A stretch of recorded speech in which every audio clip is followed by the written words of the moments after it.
you know. So there are lots of information that if you read the Quran, you get. And if you read that, you get. But at the end of the day, the whole thing is the mistake. If you read Surah 2, Surah Surah 2, 225, Surah 2, 22, verse 225, you see the part that tells you that if you swear, you have an oath to God and it's not thoughtful, you didn't think about it deeply, Allah forgives you. But if you have thought about it, Allah will not forgive you. You know.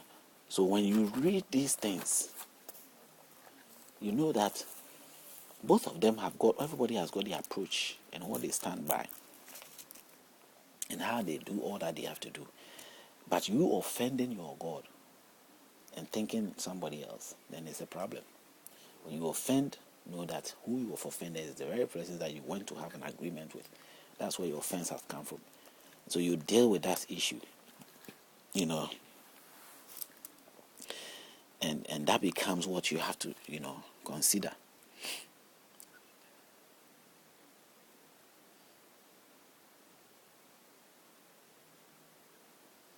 If you read Mark 6,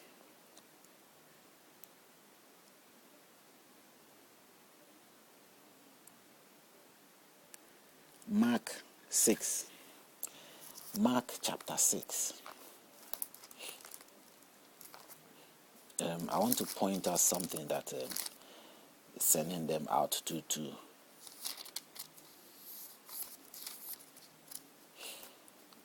Mark chapter 6, verse 7. Mark chapter 6, verse 7 says,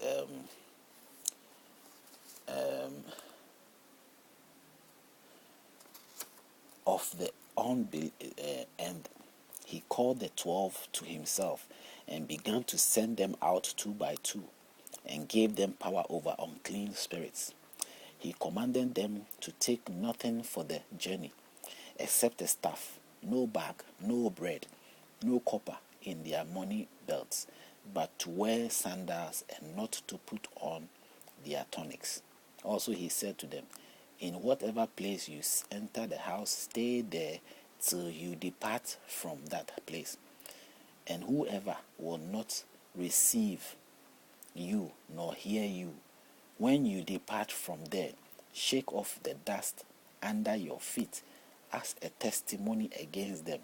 Surely I say to you, it will be more tolerable for Sodom and Gomorrah in the day of judgment than for that city. A curse coming upon people who reject the message. Why would that be? Because there's a suggestion that if you refuse, just as if you refuse Muhammad or the Quran, God has made a decree or made it fight them, and wherever they are, destroy them. He has the right to kill them, to destroy them. In the same manner, but here he says that in the judgment day, he will come and deal with them. In so many times, the Bible is clear, in the gospel especially, it makes it clear to be conscious of the fact that it is not your battle. Okay? There are some places where there's their battle, some places it's not their battle. So confusion is there. I mean, why would it be? But this is a good, or what I expect, or what I'm expecting from such a statement. You know, these are the things sometimes you really fall for. Because if you fall for such a statement, it's a good thing. It says what? On the day of judgment, whenever it comes, that's entirely up to him. But he doesn't tell you to act, to curse those people, or to do anything to anybody. He doesn't even tell you to go and then insult the devil or insult Lucifer. He having advice, you say, when even the angel Gabriel, you know, the archangel, met the devil and was wrestling with him, he didn't even utter a word, but he says, the God is a God, I give you to God, like God will deal with you. I cannot say anything against you, you know, like that kind of thing, because you don't have the right to do anything. It's God's work, it's God's responsibility. It's not your responsibility, you know. What I'm looking for was what was told, and then he told them to sort of give them the liberty to do what they have to do.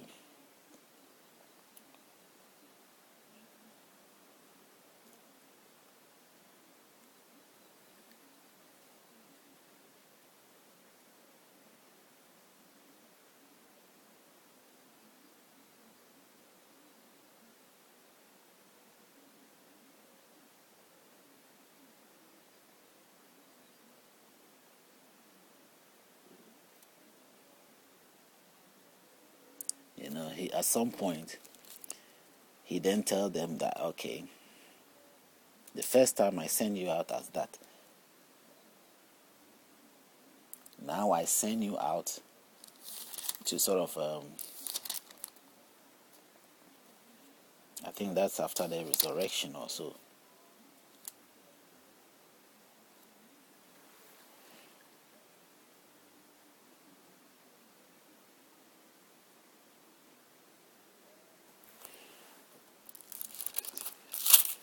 Now I send you out to go and take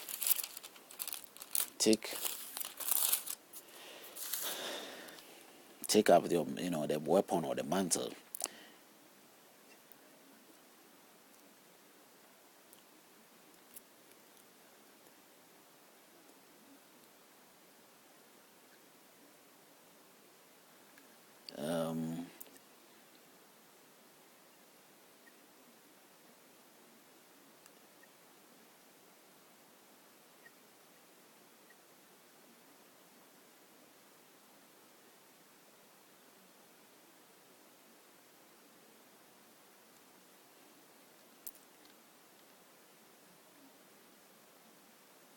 It sort of give them an advice to now take or take precautions.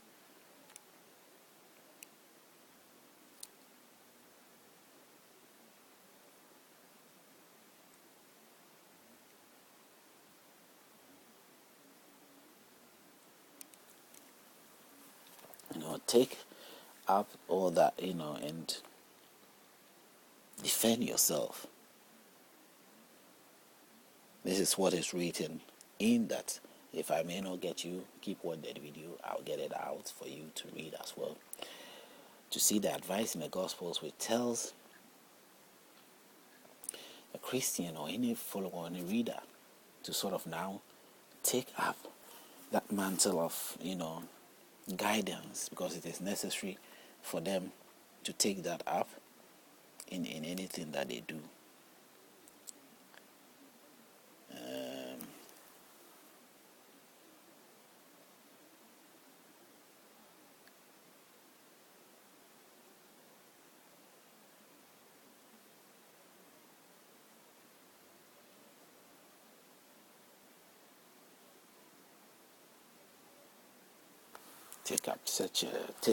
Take up that mantle, with you, and defend yourself in that sense. But let's move out of this and look for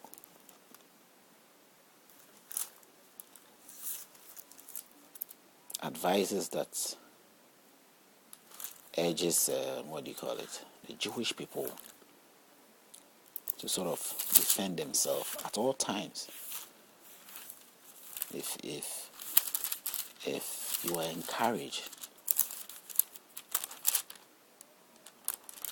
to sort of defend yourself from your enemies, in many a time you are told what the enemy at some point is.